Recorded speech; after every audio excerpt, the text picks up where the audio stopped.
Hello everyone, कैसे हैं आप सब लोग। आई होप बहुत अच्छे होंगे और मैं भी अच्छी हूँ।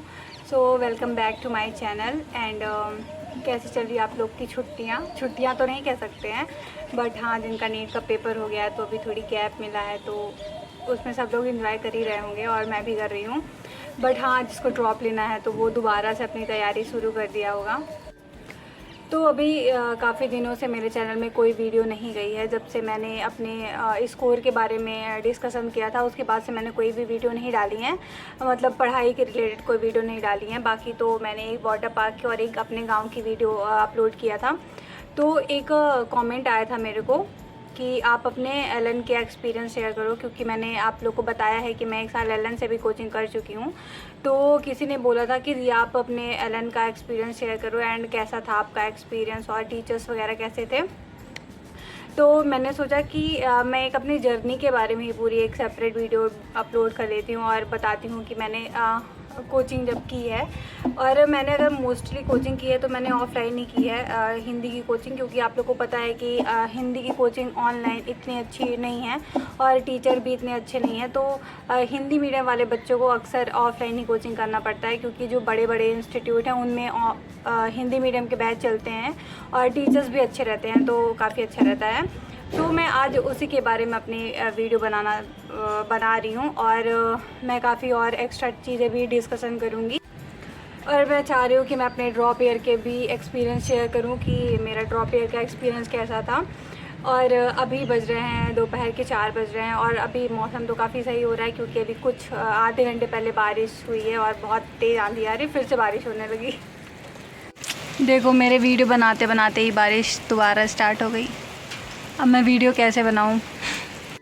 तो अभी 5 मिनट वेट करते हैं, अगर बारिश बंद नहीं हुई तो वीडियो बनाना कैंसिल, अगर बंद हो गई तो मैं दोबारा से कंटिन्यू करूँगी। तो अभी कुछ देर वेट करते हैं, देखते हैं बारिश बंद होती है कि नहीं होती है। तो गाइस, बारिश तो रुक गई है, लेकिन मौसम भी सही नहीं, एकदम अच्छे से नहीं रुकी है। बट मैं सोच रही हूँ जल्दी जल्दी अपनी वीडियो फिनिश करूँ, क्योंकि मैं बना भी नहीं पाऊँगी अगर तेज़ बारिश हो जाएगी। तो हाँ, मैं क्या बोल रही थी कि मैं अपना पूरा जर्नी पूरी वो करूँगी, डिस्कस करूँगी और बताऊँगी कि मैंने 2 जगह ऑफलाइन कोचिंग की है हिंदी मीडियम की, तो मेरा एक्सपीरियंस कैसा रहा। और एक तरह से मैं कंपेयर करूँगी कि कोचिंग जब मैं एलन में की थी और अभी जब मैंने मेडी स्क्वाड में की थी, तो मेरा एक्सपीरियंस कैसा रहा दोनों कोचिंग को लेके। तो चलो स्टार्ट करते हैं। तो सबसे पहले मैंने कोचिंग किया था एलन में। एलन इंदौर से मैंने कोचिंग किया था और उसकी मेन ब्रांच है साउथ तुकोगंज, तो मैंने वहाँ से कोचिंग किया था। तो फ़र्स्ट ऑफ़ ऑल कि एक तो वो बहुत बड़ी कोचिंग है, हम सब लोग जानते हैं। तो वहाँ का मैनेजमेंट काफ़ी अच्छा था, कि आप रेगुलर कोचिंग जा रहे हो। मैनेजमेंट इन द सेंस कि आपका टाइम वेस्ट वहाँ नहीं होता था। टीचर डेली आ रहे हैं, आपको टाइम पे आ रहे हैं, आपको पूरी क्लासेस लग रही हैं, बच्चे भी टाइम पे आ रहे हैं। और अगर मैं बात करूँ मेडी स्क्वाड की, तो यहाँ पे मैनेजमेंट बिल्कुल अच्छा नहीं था, क्योंकि यहाँ की जो कोचिंग थी मेरी, तो वो 4 सर थे मेरे, टोटल 4 ही सर थे यहाँ पे। और एलन में तो आप लोग जानते हो कितने सारे टीचर्स होते हैं और उनका मेन एक HOD होता है, उसके अंडर में सारे काम करते हैं। बट जो मेडी स्क्वाड थी वहाँ ऐसा कुछ भी नहीं था। जो हमारे 4 टीचर थे, फिजिक्स, बॉटनी एंड जूलॉजी और केमिस्ट्री के, वो चारों टीचरों ने मिलके ही ये कोचिंग स्टार्ट किया था। और नो डाउट टीचर बहुत अच्छे थे, मैं ये नहीं कहूँगी कि टीचर ख़राब थे, कोई भी टीचर ख़राब नहीं होता, मैं ये कभी भी नहीं बोलूँगी। बट जो उनका मैनेजमेंट था वो बहुत ख़राब था कोचिंग का, क्योंकि टीचर कभी भी आ रहे हैं, कभी भी जा रहे हैं, टीचर गैप कर रहे हैं, क्लासेस ही नहीं लग रही हैं, बच्चे कभी आ रहे हैं कभी नहीं आ रहे। मतलब आपको पहली बात तो ये वहाँ पे सबसे बड़ा ड्रॉबैक ये था कि टीचर गैप बहुत करते थे। मतलब एक हफ्ते में आपकी 2-3 क्लास तो हमेशा मिस ही होनी है, मतलब 1-2 टीचर तो डेली कोई ना कोई गायब ही रहता था। हम लोग ने इसके ऊपर कंप्लेन भी की थी, बट कोई ऐसा स्ट्रिक्ट एक्शन कुछ नहीं लिया गया, क्योंकि कंप्लेन किससे करें, जिनकी कोचिंग है वही नहीं आ रहे हैं, तो अब कंप्लेन करने से कोई फ़ायदा नहीं है। तो ये मेन ड्रॉबैक था वहाँ का। और एलन में क्या था कि जैसे आपका टेस्ट होता है रेगुलरली नहीं, सॉरी 21 डेज़ में एलन में टेस्ट होता था, और मेडी स्क्वाड में जो टेस्ट होता वो हर हफ्ते में होता था। तो मेडी स्क्वाड का ये एक प्रॉफिट था कि आपको अगर टेस्ट देना है तो यहाँ पे हर हफ्ते टेस्ट होते थे, बट एलन में 21 डेज़ में टेस्ट हुआ करते थे। तो मैं क्या बता रही थी कि जो टेस्ट आप देते हो तो फिर उसके बाद एलएन में क्या होता है कि आपको जब आप क्लासरूम से निकलोगे टेस्ट देके तो तुरंत आपको आंसर शीट प्रोवाइड कर दी जाती थी और उसमें पूरा फिजिक्स का सॉल्यूशन रहता था, पूरा केमिस्ट्री का सॉल्यूशन रहता था और बायो के आपको लाइन टू लाइन बताई जाती थी कि इस एनसीईआरटी की इस लाइन से ये क्वेश्चन पूछा गया है। बट मेडी स्क्वायर्ड में क्या था कि वहाँ पे सॉल्यूशन तो कभी प्रोवाइड ही नहीं किया गया, टेस्ट का सॉल्यूशन आप कभी भी प्रोवाइड नहीं किया गया। इनफैक्ट फिजिक्स जैसे सब्जेक्ट में भी सॉल्यूशन नहीं देते थे। आपको डाउट पूछना है तो डाउट पूछने जाओ, सर बता देते थे, बट वो सॉल्यूशन कभी भी प्रोवाइड नहीं कर पाए। लेकिन ये भी था कि जैसे जो मीडियम बच्चे होते थे, जैसे मैं अपना एग्जांपल ले लूँ तो मेरे से अगर मान लो 50 फिजिक्स के क्वेश्चन रहते थे तो मेरे से मान लो 30 बने, 35 बचे, लेकिन 35 बने लेकिन वो 15 क्वेश्चन तो रह जाते थे। तो अब 15 के 15 क्वेश्चन तो हम सर से डाउट नहीं पूछ सकते हैं। तो ये बहुत बड़ा ड्रॉबैक था कि वहाँ टेस्ट का सॉल्यूशन कभी प्रोवाइड किया ही नहीं गया। फिजिक्स का क्या, इनफैक्ट किसी भी सब्जेक्ट का टेस्ट का सॉल्यूशन नहीं दिया गया वहाँ। एंड तीसरी चीज़ की जो एलएन में बेस्ट थी कि आपका मेरे 4 लेक्चर लगते थे। एलएन में जब मैं थी तो मेरा आफ्टरनून वाला बैच था, तो मेरी 2:30 बजे से क्लासेस रहती थी और रात को 8:30 बजे तक क्लासेस रहती थी। तो उस बीच मेरे 4 बैच लगते थे। तो मेन ये था कि आपको 4 बैच के बीच में सिर्फ 5-5 मिनट के ही गैप मिलते थे। आपको 5 मिनट में जो भी करना, आप वॉशरूम चले जाओ, पानी पी लो, कुछ भी करना हो आप सिर्फ 5 मिनट में करो। उसके बाद टीचर आ जाते थे अंदर और वो गेट भी लॉक कर देते थे कि अगर कोई बच्चा लेट हुआ तो वो अंदर भी नहीं आ पाएगा। मतलब इतनी स्ट्रिक्टनेस थी। बट मेडी स्क्वायर्ड में क्या था कि हर क्लास, यहाँ पे सिर्फ 3 क्लासेस लगती थी और हर क्लासेस के बाद आपको आधे घंटे के ब्रेक मिलते थे। एंड मेडी स्क्वायर्ड में क्या था कि आपको हर क्लासेस के बाद आधे घंटे का ब्रेक मिलता है। अब आप आधे घंटे के ब्रेक में क्या करोगे? और यहाँ पे सिर्फ 3 क्लासेस लगती थी। एक दिन जूलॉजी और बॉटनी की अल्टरनेट क्लास लगती थी, बट फिजिक्स और केमिस्ट्री की डेली क्लासेस लगती थी। तो जैसे एक क्लास हुई तो फिर उसके बाद आधे घंटे का ब्रेक, फिर दूसरी क्लास हुई, फिर आधे घंटे का ब्रेक। तो मतलब वहाँ पे टाइम पास तो बहुत भयंकर होता था। हम लोग ने बहुत बार कंप्लेन की बट कुछ भी नहीं हुआ। शुरू से लास्ट तक बस आधे घंटे के ब्रेक मिल गए हम लोग को। बट ये भी था ना कि आप बहुत लोग बोलते हैं कि आप ब्रेक में पढ़ लो, पर ब्रेक में कैसे पढ़ सकते हो जब आपके आसपास 50-100 बच्चे एकदम हल्ला कर रहे हैं ब्रेक में।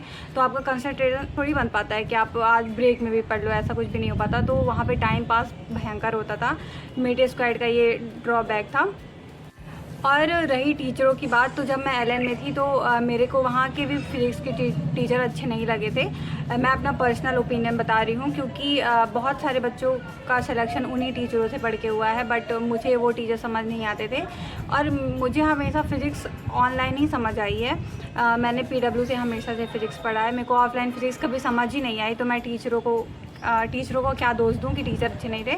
बट मुझे एलएन की फ़िज़िक्स के टीचर पसंद नहीं आए थे, मतलब पसंद इन द सेंस कि मेरे को समझ नहीं आता था। बट बायो और केमिस्ट्री के टीचर एलएन में भी अच्छे थे और मेडी स्क्वायर्ड में भी अच्छे थे। और मेडी स्क्वायर्ड की भी फिज़िक्स की जो फैकल्टी थी वो इतनी अच्छी नहीं थी। मतलब एलएन में तो फिर भी कह सकते हैं कि फ़िज़िक्स के टीचर अच्छे थे, बट मेडी स्क्वायर्ड के तो एक भी अच्छे नहीं थे। क्योंकि आप सोचो कि फ़िज़िक्स का कोई टीचर फ़िज़िक्स पढ़ा रहा है और उसके नोट्स में एक भी क्वेश्चन ही ना हो फिजिक्स के नोट्स में, तो आप सोचो कि वो कैसे पढ़ा रहे थे। मतलब वो तो पूरा क्रैश कोर्स टाइप के शुरू से ही पढ़ा रहे थे। वो क्रैश कोर्स टाइप के हिसाब से पढ़ा रहे थे। सिर्फ नोट्स में आपको फार्मूला मिलेंगे उनके। तो मैंने आपको बताया था अपने प्रीवियस वीडियो में कि मैंने तो उनकी क्लासेज ही स्किप करना स्टार्ट कर दिया था और मैं अपना ऑनलाइन बैच ही पढ़ती थी और अटेंड करती थी। क्योंकि मुझे लगता था कि जितना मैं यहाँ 1 घंटे बैठूँगी उतने में मेरी एक क्लास कंप्लीट हो जाएगी। तो मैंने ऑनलाइन तो ऑफलाइन तो बिल्कुल पढ़ा ही नहीं सर का, ऑनलाइन ही मैंने पढ़ना प्रेफर किया था फिजिक्स के लिए। तो बस ये रही कोचिंग की बात। और ओवरऑल मैं बात करूँ फ़ीस वगैरह की, तो मेरी एलएन में भी 1 लाख फ़ीस लगी थी और अभी मैंने मेडी स्क्वायर्ड जब ज्वाइन की थी तब भी मेरी 1 लाख ही फ़ीस लगी थी। तो फ़ीस का तो कोई वो नहीं है कि मतलब ऊपर नीचे है, फ़ीस आपकी दोनों कोचिंग में इक्वली लगेगी। तो अगर मैं कंपेयर करूँ एलएन और मेडी स्क्वायर्ड में, तो मुझे कंपेरेटिवली मेडी स्क्वायर्ड ज़्यादा बेटर लगी क्योंकि मुझे यहाँ बायो और केमिस्ट्री बहुत अच्छी लगी। मतलब केमिस्ट्री के टीचर जो हैं वो तो काफ़ी अच्छे टीचर हैं, मतलब बहुत अच्छा पढ़ाते हैं। खान सर वो पहले एलएन में ही थे, अभी फिर सब लोगों ने मिलकर मेडी स्क्वायर्ड कोचिंग ज्वाइन कर ली, तो फिर उन्होंने एलएन छोड़ दिया था, पहले वो एलएन में ही थे। और हाँ, एलएन का एक और ड्रॉबैक था कि आप लोग जानते हो कि एलएन में कितने सारे टीचर रहते हैं और कितने सारे बैचेस लगते हैं। तो आपको हर सब्जेक्ट के टीचर कभी ना कभी चेंज हो जाते हैं। जैसे कोई टीचर एक चैप्टर पढ़ाया, अगले चैप्टर में कोई और टीचर चेंज हो गया, मतलब वो बच्चे मेरे से रिलेट करेंगे जिन्होंने ऑफलाइन कोचिंग की है। तो ये ऑफलाइन कोचिंग में बहुत होता है, जहाँ बहुत सारे टीचर्स होते हैं। तो ये सारा घपला होता रहता है कि कोई चैप्टर कोई टीचर पढ़ा रहा है, फिर अगला चैप्टर कोई दूसरा टीचर पढ़ा रहा है, तो आप एडजस्ट नहीं कर पाते हो। ऐसे मेरे साथ भी हुआ था जब मैं LN में थी। तो मेरी 11 फिजिक्स जो थे वो पहले दूसरे सर पढ़ा रहे थे, तो उनसे मेरे को ठीक ठाक समझ आ जाता था। बट फिर आधे में क्या हुआ कि टीचर ही चेंज हो गया और दूसरे टीचर आ गए, तो मेरे से फिर उनसे तो मेरे को एक भी समझ नहीं आता था। तो ऐसे बड़ी बड़ी कोचिंग में होता है कि टीचर चेंज हो जाते हैं किसी भी सब्जेक्ट में। बट मेडी स्क्वाड में ऐसा कुछ नहीं था, क्योंकि वहाँ सिर्फ चार ही टीचर थे, तो वो अपना सब्जेक्ट प्रॉपर पढ़ाते थे और वहाँ टीचर होने का रिप्लेस होने का कोई इशू नहीं था। तो ये फ़ायदा था मेडी स्क्वाड में। और सेकेंड टॉपिक ये है जिसके ऊपर मैं डिस्कस करना चाहती हूँ कि जब आप अपने शहर को छोड़ के किसी और शहर में आते हो तो आपको क्या क्या डिफ़िकल्टीज़ फेस करनी पड़ती है। जो मैंने फेस की है वो मैं आपको बताऊँगी। तो दूसरी सिटी में जब आप जाओ तो सबसे ज़्यादा मेन इशू जो रहता है वो तो खाने का रहता है कि आपको खाना अच्छा नहीं मिल पाता है। और ये बिल्कुल सही बात है, क्योंकि मैंने खुद एक्सपीरियंस किया है। मैं तो 1-2 साल रही हूँ इंदौर में प्रॉपर। तो आप कितना भी महंगा हॉस्टल ले लो, जब मैं शुरू में LN में गई थी तो मेरा हॉस्टल का किराया 10,000 था, 1 महीने का 10,000 रेंट था। बट वहाँ भी खाना सेम मिलता था, सेम मतलब वहाँ पता नहीं क्या है, आपकी दाल के भी सेम टेस्ट रहेगा, सब्ज़ी का भी सेम टेस्ट रहेगा, वो कुछ भी बना दे उसका सेम टेस्ट ही रहता है।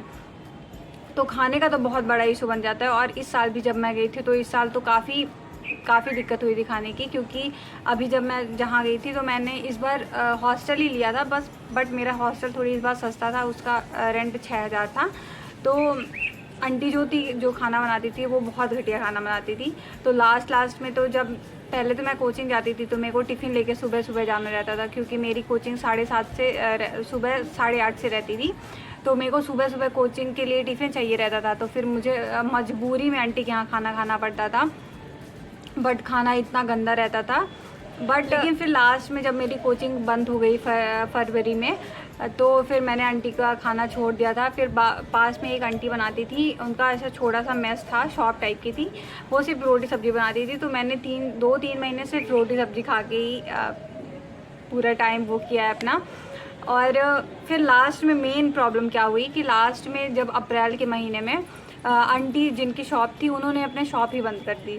तो लास्ट की 15-20 दिन में इतना हुआ खाने का इशू कि मैं क्या बताऊं। फिर मुझे दोबारा ही अपने हॉस्टल वाली आंटी के यहाँ खाना खाना पड़ा, और इतना गंदा मैं तो एकदम भूखी रहती थी पूरे दिन, खाना खाने का कोई वही नहीं रहता। लास्ट के 15 दिन तो मैंने कैसे बिताए हैं वो मैं ही जानती हूँ। और फिर दूसरा सबसे बड़ा इशू रहता है कि अगर आप रूम लेके रह रहे हो तो फिर आपका रूम पार्टनर कैसा है। अगर आप हॉस्टल में भी रहोगे तो आपको 2 सीटर तो मिलेगा ही, तो एक कोई दूसरा पर्सन रहेगा और एक आप रहोगे। तो फिर मेन इशू ये भी बन जाता है कि आपका रूम पार्टनर कैसा है। अगर वो भी पढ़ने लिखने वाला है तब तो ठीक रहता है, लेकिन अगर इधर उधर के लड़के लड़कियाँ फंस गया तब तो इतनी दिक्कत होती है। जैसे जहाँ मैं रहती थी तो मेरा रूम क्या था कि 2 रूम थे। मतलब ऐसा होता है ना कि एक रूम है, फिर अंदर जाओ तो एक और रूम है, फिर उसके अंदर फिर वॉशरूम थी। तो मतलब एक रूम में आप 2 रह सकते हो, 2 सीटर था। फिर अगले रूम में भी 2 सीटर था, तो मतलब पूरे रूम में आप 4 लोग रह सकते हो। तो अगर आपका रूम पार्टनर भी समझदार हुआ और दूसरे को कंसीडर कर रहा है कि कोई आपके रूम में कोई और भी रह रहा है तो हल्ला ना करे या फिर ढंग से रहे, शांत रहे, तब तो आपका सही रहता है। लेकिन अगर ऐसे इंसान फंस जाए कि जिनको दूसरों से मतलब ही नहीं रहता है, मतलब बगल वाले रूम में कोई और भी रह रहा है फिर भी वो इतना हल्ला कर रहे हैं, इतना चैं हो रहा है, तो बिल्कुल आपका पढ़ाई से दिमाग हट जाता है और इन्हीं सब चीज़ों में लग जाता है। तो मैंने आपको अपने ब्लॉग में बताया भी था कि मेरे रूम में 4 लोग रहने लगे थे, तो बहुत हल्ला होता था। और देखो कोई भी इंसान दूसरे का समझने का तैयार नहीं रहता है कि मैं दूसरे का क्यों समझूँ, मुझे जो करना है मैं वो करूँगा। तो ऐसे वाला सीन हो जाता है, तब फिर बहुत प्रॉब्लम हो जाती है। तो इसीलिए फिर मैं अपने कोचिंग में ही रुकने लगी थी। आप लोग ने ब्लॉग में देखा होगा, मैं सुबह जाती थी 8:30 बजे, फिर मैं रात को 7:30-8 बजे आती थी और मैं अपने कोचिंग में ही रुक के सेल्फ स्टडी करने लगी थी। तो ये सारी बहुत प्रॉब्लम हो जाती है बाहर जाने में। तो मेन एक तो खाने का इशू हो जाता है, दूसरा हो जाता है कि आपका रूम पार्टनर कैसा फंस रहा है, और ये सारी चीज़ें। और सबसे बड़ी दिक्कत कि अगर आप आपको होम सिकनेस होती है तब तो बहुत प्रॉब्लम हो जाती है। मेरे को इतनी नहीं होती थी, बट लास्ट में मैंने आपको प्रीवियस वीडियो में अपने बताया था कि मैं आपको बताऊंगी कि मैं अब ड्रॉप क्यों नहीं ले सकती, और मेरी लास्ट में हालत बहुत ख़राब हो गई थी। तो लास्ट में जो अप्रैल का मंथ था वो मेरा बिल्कुल भी अच्छा नहीं था। मैंने व्लॉग तो बहुत पहले से बनाना बंद कर दिया था। आई थिंक मिड फेब से मैंने अपना व्लॉग बनाना बंद कर दिया था, और पूरा स्टडी में फोकस था मेरा कि अब व्लॉग वगैरह नहीं बनाऊंगी, क्योंकि कुछ भी करो लेकिन आधे 1 घंटे तो व्लॉग बनाने और एडिट करने में तो चले जाते हैं, इसको कोई इनकार नहीं कर सकता है। तो मैंने लास्ट में अपना व्लॉग वगैरह सब कुछ बनाना बंद कर दिया था। बस मैं लाइब्रेरी जाती थी तो अपने शॉर्ट्स अपलोड कर देती थी, जो भी शुरू के 10-15 मिनट के अपने शॉर्ट्स बना के अपलोड कर दी। तो हाँ, मैं क्या बता रही थी कि लास्ट के मंथ में मेरे साथ क्या हो गया था कि मेरा सिर बहुत घूमने लगा था, और मैं बिल्कुल कंसंट्रेट ही नहीं कर पाती थी अपने पढ़ने में। और फिर लास्ट में जैसे मैं सुबह सो के उठ रही हूँ तो मेरी पूरी बॉडी एकदम हैवी रहती थी, और पूरे बॉडी में शिवर होता रहता था। और अगर मैं अचानक से उठ जाऊँ तो मैं अपने बेड से, जैसे आप लोग कभी कभी होता होगा किसी के साथ कि अगर आप सो रहे हो अचानक से आप उठ जाओ तो तुरंत आप गिर जाते हो, मतलब उतना बल नहीं हो पाता, अपने बॉडी में बल नहीं पड़ पाता कि आप एकदम पूरा वो कर पाओ। तो मेरे साथ क्या होता था कि मैं उठूँ तो एकदम मेरी पूरी बॉडी शिवर कर रही है, पूरी बॉडी में झुंझुनाहट है और मेरा सिर घूमता था, मैं बिल्कुल पढ़ ही नहीं पाती थी। तो ये सारे मेरे को सिम्टम्स आने लगे थे। पता नहीं ये सिम्टम्स क्या है, मैंने 1-2 लोग से पूछा तो वो तो बता रहे थे एंजाइटी और डिप्रेशन का सिम्टम था, तो पता नहीं, लेकिन मेरे को बहुत दिक्कत होती थी लास्ट में पढ़ने में। तो इसलिए इस वजह से मेरी थोड़ी स्टडी इधर उधर हो गई थी। तो ये सारी दिक्कत हो जाती है। और मेन एक तो आपको खाने का इशू रहता है, तो आपको ढंग का खाना नहीं मिल पाता है, जितना ढंग का खाना आपको घर में मिल पाता है कि मम्मी सब कुछ कर रही हैं सुबह से लेके शाम तक। लेकिन वहाँ बाहर अगर आप रहो तो आपको खुद से सब कुछ मैनेज करना पड़ता है, और कोई भी प्रॉब्लम आई आपको खुद से हैंडल करना पड़ता है। तो ये बहुत सारी दिक्कतें हो जाती हैं। देखो अभी बारिश हो रही थी, अब कितनी तेज़ धूप आ रही है और बिल्कुल धूप मेरे फेस में पड़ रही है, तो मेरे को अब देखा भी नहीं जा रहा है। सो दैट्स इट गाइस, यही था मेरा व्लॉग। बताना आप लोग को कैसा लगा।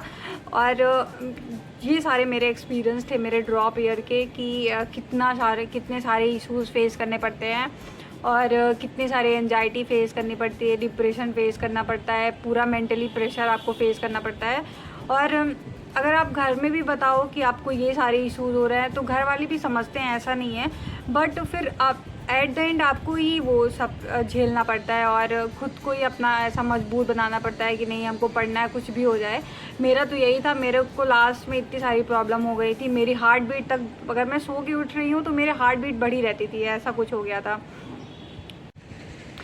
लेकिन फिर भी कोई ऑप्शन नहीं रहता था, फिर भी मैं उठ के डेली लाइब्रेरी आती थी। और बताइए ना, मेरा सिर घूमता रहता था तो मैं उतना कंसंट्रेट नहीं कर पाती थी, फिर भी मैं बैठी रहती थी। और ये सारी जो आँख की प्यूपिल वगैरह होती इतनी भारी हो जाती थी, इतनी आँख दुखती थी मेरी कि मैं बिल्कुल पढ़ ही ना पाऊँ, पूरा सर मेरा भारी भारी हो जाता था। तो बहुत सारे चैलेंजेस फेस करने पड़ते हैं आपको ड्रॉप ईयर में क्या, इनफैक्ट आप किसी भी एग्ज़ाम की प्रिपरेशन कर रहे हो तो बहुत सारा मेंटली प्रेशर रहता है, बट क्या कर सकते हैं, ये सब फेस करना पड़ता है, तभी हमको सक्सेस मिलती है। तो दैट्स इट गाइस, यही था ब्लॉग। बताना आप लोग को कैसा लगा। मैंने सोचा कि मेरे चैनल में कोई वीडियो गई नहीं है इतने दिन से, तो मैं अपना कुछ एक्सपीरियंस ही शेयर कर दूं आप लोग के साथ। और अब तो OMR भी आ गई है नीट NTA की तरफ से, तो कि आप लोग ने चेक किया कि नहीं, क्योंकि मैंने तो चेक नहीं किया, मैंने अपने नंबर पहले ही कैलकुलेट कर लिए थे जब मैंने आपको प्रीवियस वीडियो में बताए थे। अब मैं डायरेक्ट रिजल्ट ही देखूँगी। सो या गाइस, बताना आप लोग का किसका सिलेक्शन हो रहा है, जो मेरे को देखते थे, और जिनका हो रहा है उनको बहुत सारा कॉन्ग्रेचुलेशन, और आप लोग बहुत आगे बढ़ो अपने लाइफ में। मेरा तो फ़िलहाल नहीं हो रहा है, बट मैं सेटिस्फाइड हूँ, क्योंकि मैंने मेहनत काफ़ी किया था। और फिर मेन लक की बात होती है ना कि मैंने एक पोएट्री पढ़ी थी इंस्टाग्राम में, आई थिंक, कि अगर आपका एक दिन नहीं हुआ, जो आपका नीट का दिन है, वो दिन अगर आपका नहीं हुआ तो आपको किसी को फ़र्क भी नहीं पड़ता कि आपने साल भर कितनी मेहनत की है। तो वो सेम पोइट्री मेरे ऊपर फिट हो रही थी। बट कोई बात नहीं, मुझे जो मिलेगा इस बार मैं ले लूँगी। उसके बाद अगर मुझे पार्शियल ड्रॉप करना होगा तो उसके लिए मैं आगे सोचूंगी, और नहीं करना होगा, अगर मैं उसी चीज़ में सेटिस्फाइड हो जाऊँगी तो फिर वही चलता रहेगा। सो या गाइस दैट्स इट। आप लोग बताना कि मैं और किस चीज़ के ऊपर वीडियो बनाऊं। अगर आप लोग कुछ भी बताओगे तो अगर मेरे को सही लगेगा टॉपिक तो मैं उसके ऊपर वीडियो बनाऊंगी। सो thank you so much guys, thanks for watching. मिलेंगे अगले वीडियो में, और आप लोग नीचे कमेंट सेक्शन में सजेस्ट कर देना कि मुझे किस टॉपिक में वीडियो बनानी चाहिए, और आप लोग को मेरे वीडियोज़ और व्लॉग्स कैसे लगते हैं ये भी बताना। और मेक श्योर सब्सक्राइब कर देना, क्योंकि मैं इतनी धूप में अभी बैठ के वीडियो बना रही हूँ। तो अगर ब्लॉग अच्छा लगा हो तो प्लीज़ सब्सक्राइब कर देना, और लाइक भी कर देना, शेयर भी कर देना। So thank you so much, thanks for watching, bye.